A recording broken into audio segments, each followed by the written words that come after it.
and I'll be walking in a winter wonderland.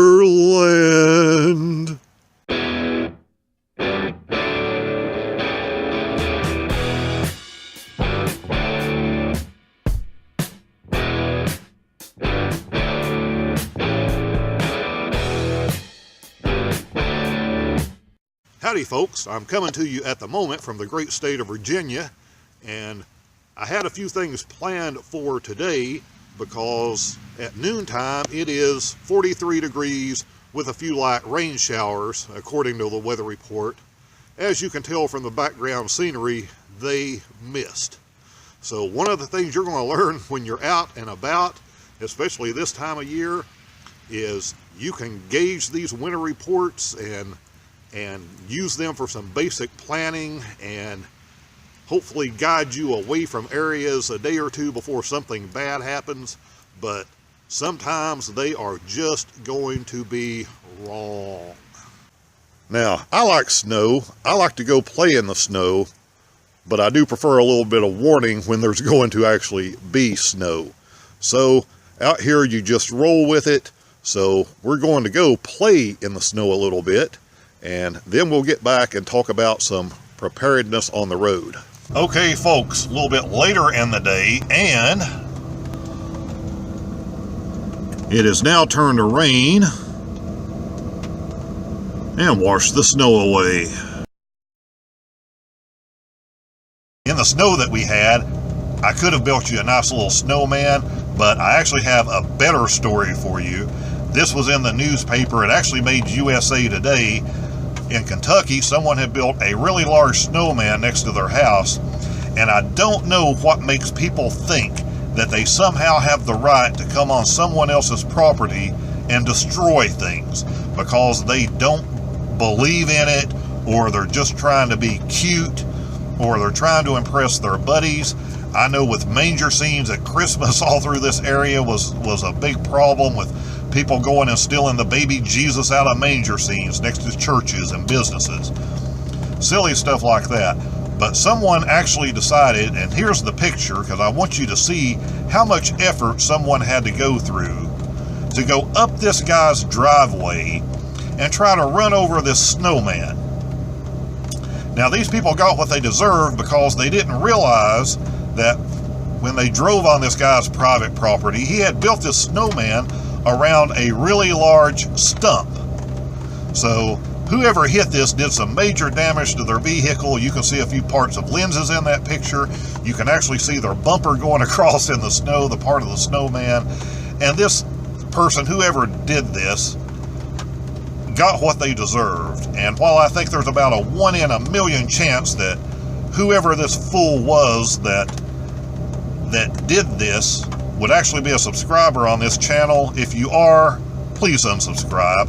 We don't need you. So I guess the topic is prepare for the unexpected, because you're going to have a lot of unexpected things happen if you're out and about and on the road. And things that you normally don't have to think about, or don't have to think about as much, you know, when you're used to living in a house or an apartment and you're running around in a town with some population. Especially in the West, you can be 50 miles from anything, and even in the East, you may be camping. You know, you go to a state park and it may be 15 miles off the interstate, and the only thing a local store is going to have is, you know, to be able to sell you some drinks and some beer and maybe some bait. So you're going to have to learn to do some basic things that you may not have ever had to do, especially some of you ladies, you may not have had to do on your own.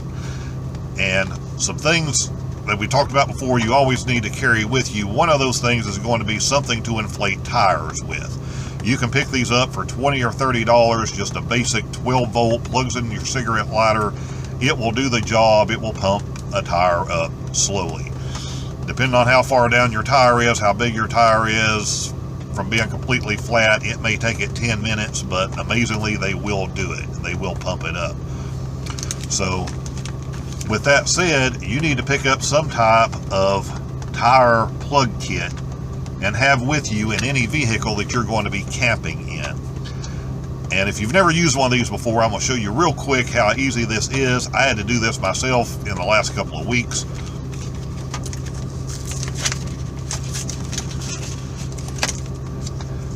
These are the items you're actually going to use to plug a tire with.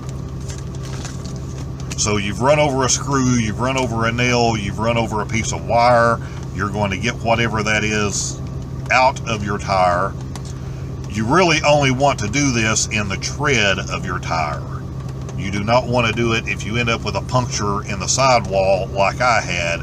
But in an emergency situation in this bigger van, I really had two things, even though I had a spare that was old. You know, I could have had it towed, but I chose to drive it, so I actually did plug this in the side. It got me the 7 or 8 miles into civilization to where I could buy a new tire, because that just about is your only option. The only option you want to take if you have a heavy vehicle with all that weight sitting down on it. You do not want to have a sidewall blowout. But even in this situation, this took care of me. Now, some of these kits will have a separate tool that they usually refer to as a rasp, and what you're going to do with that hole is you're going to take that and just go into it a few times. You want to rough that surface up so this can stick to it well.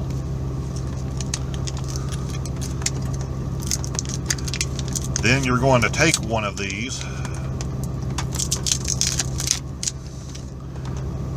You are going to thread the needle with it.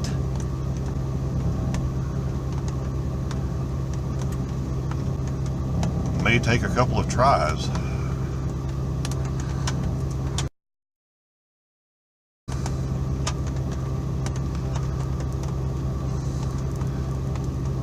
You're going to pull that through about halfway.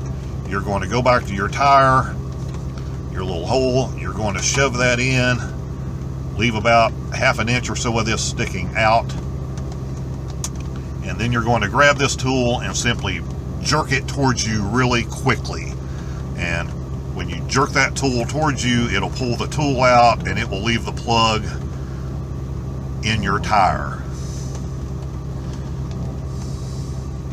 At that point, you're going to use your little air compressor and you're going to fill that tire up with air and then take it to a repair shop.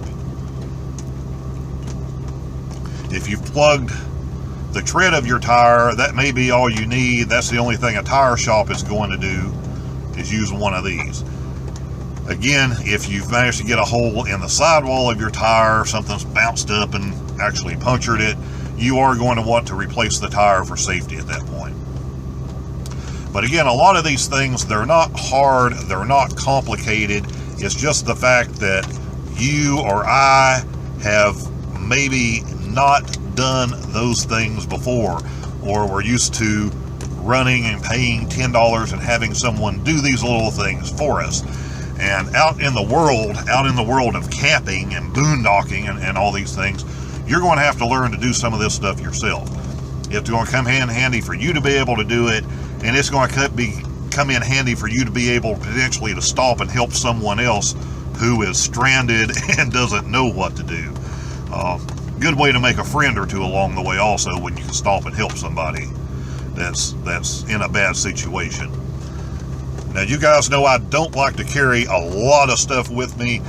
I tend to try to go the minimalist route, especially in the other van, in the minivan. But there are things like this that you just need. They don't take up a lot of space, and they have to be part of your arsenal if you want to not be running into just silly problems and being stranded and broken down all the time.